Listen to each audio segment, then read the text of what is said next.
नमस्कार, आपका स्वागत है डीपीएल न्यूज में। मैं सिमरन कौर आपके साथ। बढ़ते हैं ताजा। अशोका गार्डन क्षेत्र में रिहाना खातून पर जानलेवा हमला हुआ।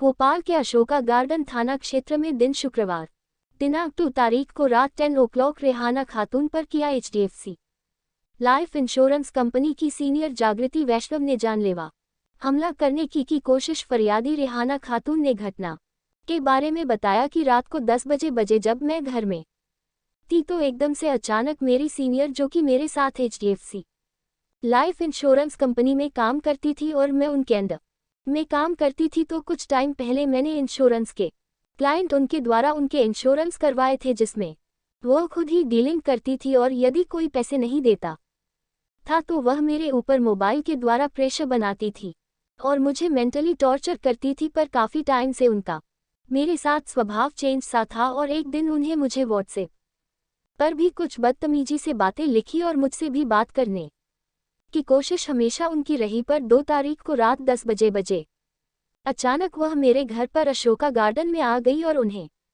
पहले तो मुझे चिल्ला चोट करी और उसके बाद मुझे जान से मारने के लिए कोशिश की, जिसमें बीच बचाव में मेरे घर वालों ने मुझे बचाया, नहीं तो वह मुझे मारने के मुंह से आई थी।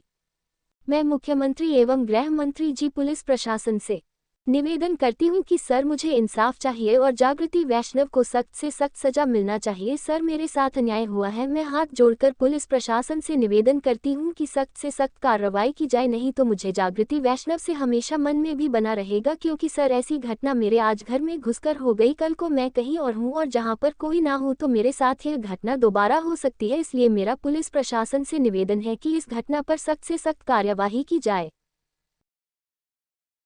मेरा नाम रिहाना खातून है। मैं भोपाल में अशोक गार्डन रेसिडेंस पे रहती हूँ और कल रात में मेरे घर पे मेरी पुरानी जो मेरे साथ काम करती थी ब्रांच मैनेजर जागृति वैष्णव नशे के हालत में मेरे घर पर आई रात के 10:30 पौने 11 बजे।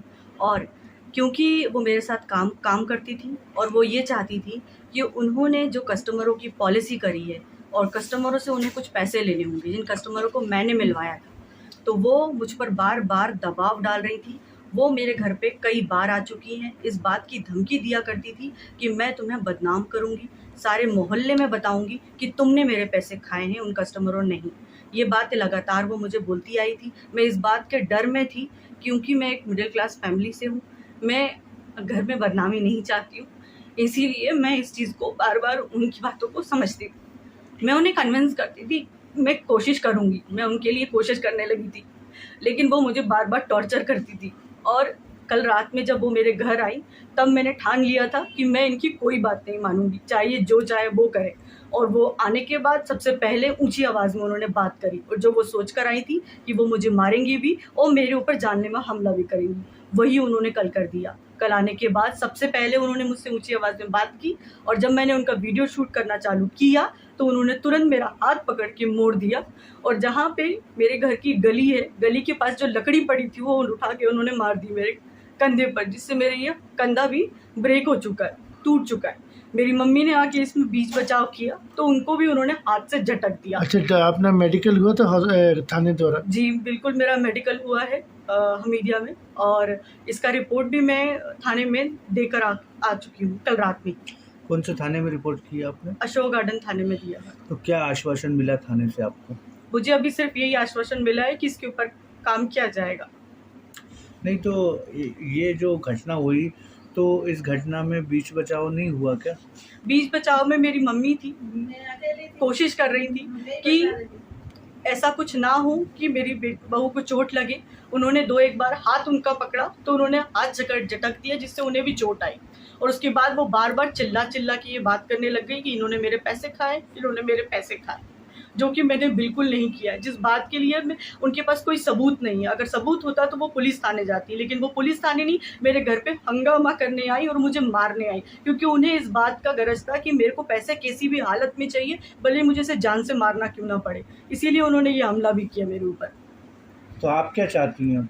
मैं मध्य प्रदेश शासन से, हमारे माननीय महोदय हमारे शिवराज सिंह चौहान सर से मैं ये निवेदन करना चाहती हूँ कि मुझे, क्योंकि मैं एक मिडिल क्लास फैमिली की हूँ, मुझे इसके लिए इंसाफ चाहिए और मुझे इस इंसाफ में मैं चाहती हूँ कि मेरे साथ जो भी ये घटना हुई है जिसमें इतनी बदनामी भी हुई है, मैं चाहती हूँ मेरे को इंसाफ मिले और उस लड़की को सज़ा मिले, वो बार बार इस बात को दोहराए नहीं, मेरी जैसी और लड़कियों को पीड़ित ना बनाए, क्योंकि ये मुझे लगता है कि ये उसका धंधा है। क्योंकि मैं इंश्योरेंस में पहली बार आई थी, उसने जो काम किया अपनी मर्जी से किया, कस्टमर की पॉलिसी मर्जी से की, उसके बाद पूरा दोष मुझ पे डाल दिया। वो इस तरह का काम करती आई है, इसीलिए उसने मेरे ऊपर दबाव डालना चालू कर दिया।